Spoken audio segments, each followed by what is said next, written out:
So today is an exciting day. We are going to a Christmas market. I've been going to this one for years. It's so fun because I grew up in like a really remote area and we usually don't have very much going on, but lately in the last 5 or so years there's been so many more community events and cool things, and now we have a little bakery and it's open on weekends and it's just so much fun. And my friend Caitlin is going to be there selling her candles, and I really want to stock up on some beeswax candles for the winter because they just make everything better in the winter. And so that's what we're going to go to today, and probably just get some coffee and treats and have a little date.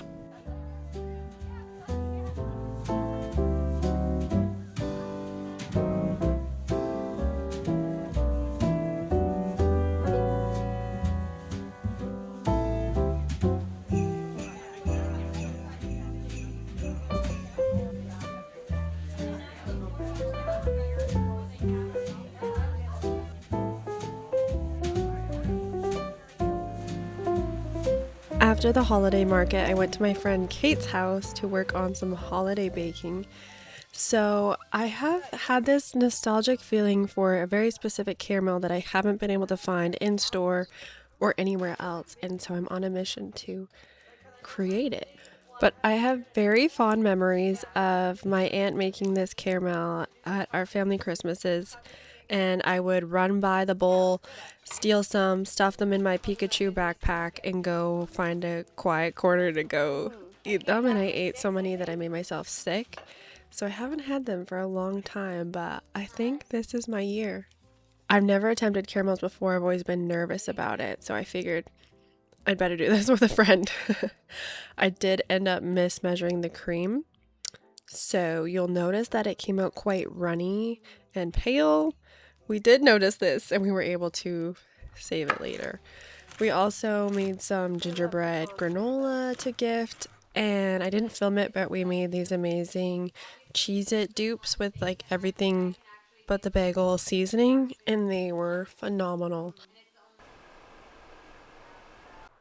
So we are doing Secret Santa this year with Mullen's family, and we are doing DIY gifts on a bit of a tight budget this year, but also just wanting to do something cool and unique. I hate getting people just boring gifts or like things that they would buy for themselves. Like, I really like doing things that are special and personalized. And so I'm going to be doing this knife. Mullen had gone through a forging phase, and he made this steel blade for his brother, and I drew his brother's name for Secret Santa, so I'm just going to take over and finish this for him. So we are going to be cutting some cherry wood.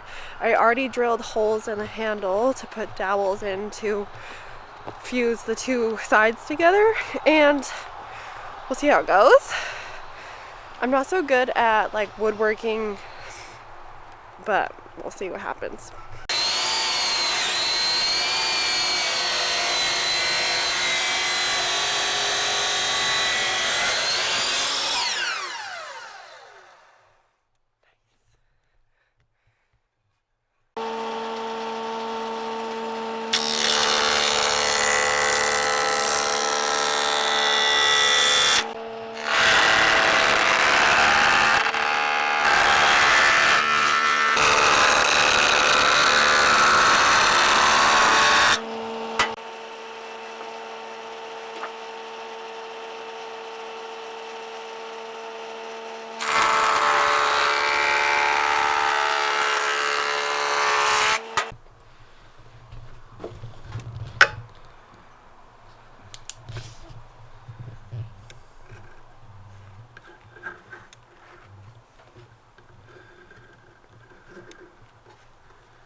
Good morning. I am just making some tea and jotting down some notes on my computer about my new album Heartbeat because I am doing a interview with the Peak magazine, which is the Whistler paper, and which is so funny because I always thought like they would be probably the first people to help promote me, and I did have an interview with them probably like 7 years ago, but it was not to talk about my music, it was to talk about a cat. So we're gonna talk about Heartbeat, and then also I bit the bullet and I sent out a million emails to like CBC about this and they got back to me, so I'm also gonna do an interview with CBC. The Peak one is just a phone call and then it'll be in print, but I think the CBC one will actually be recording audio, and so I'm kind of nervous because I feel like it's so weird because I think about my art and my music and like everything that I do has a purpose or a reason, or it's all very intentional, but when people ask me about it, I'm like, you know, this is something I should probably just work out therapy, but I'm just like, I always feel like I have to give the shortest answer possible and I don't give like all the details or like all the behind the scenes information, so I'm working on getting better at that. I feel like watching other people's interviews is easy to be like, oh yeah, like you don't want the host to do so much heavy lifting, like they're trying to get you to talk, so talk. I think that's why I love YouTube so much as a platform, because it has really helped me embrace like all the facets of my personality and not just be who society's made me to be, like get rid of all the conditioning and just be myself, and I just have to carry that forward to other things now, so that's what I'm trying to do. When it comes to country music, are there particular artists, past or present, who inspire the way that you write and sing? Absolutely. I'm a really big fan of June Carter Cash. I think like she's one of the main reasons I became a songwriter. I think her stage presence, like her sense of humor, her songwriting, they've always been like a major reason why I loved country music to start. I have a song on it called Wrangler Blue, which is a nod to June Carter and Johnny Cash and just that style of country that they were making at the time, but it's with my own story in it, and so it's just two oscillating chords, C and G, and it's kind of just like a song about the struggles of being in a long distance relationship and wanting your person to come back home. Angel has landed on some pretty big playlists. You get Sirius XM, Top Country, Apple Music, and Digital Now, Spotify's North Country. Wondering what it was like seeing your work recognized on that level.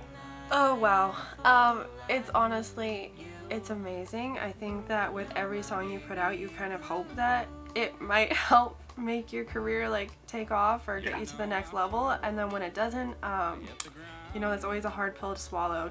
So to see one song that I love so much and I worked really hard and I had a great team on, like it's a major win for all of us, and we're really proud of that song and the life it's taken on, and yeah, I just really appreciate the support. Like it just is so motivating, and yeah, when you have a win like that, you really have to celebrate it and hold on to it, because it's not every day that happens. Just the side of your nose scrunched up as you're laughing at me. Hold me tight, I'm all yours for tonight and for life. You're my baby blue. Okay, so the caramels have set that I made with Kate. We had to redo them a little bit. We had to just cook them down a little bit because I think that I added too much cream. We doubled the recipe and I wrote it down double, but then I think I doubled it again because I was like, oh, I need to double it. And so I doubled the cream when I didn't need to. Oh my gosh. But we finally got it down. Oh yeah. Oh yeah. We made caramel. Wow. Oh wow. Oh my gosh, this tastes like my childhood. Oh my gosh.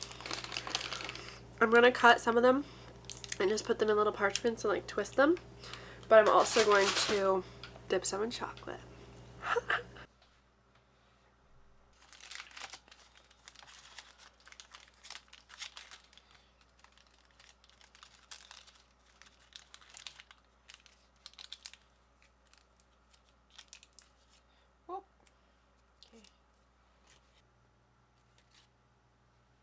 Okay, so I'm just setting the knife up to shape it. Molly helped me get the pins in, and then we epoxied it.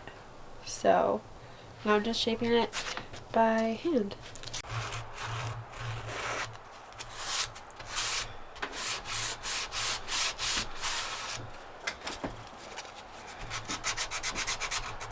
I think we have ourselves a knife. I mean, the blade is all taped up still, but it feels very smooth. Feels great in the hand. There's a few imperfections, but I mean, it is handmade. Oh my gosh. All in all, like, wow. Oh my gosh, cool. That's kind of fun. I don't even know.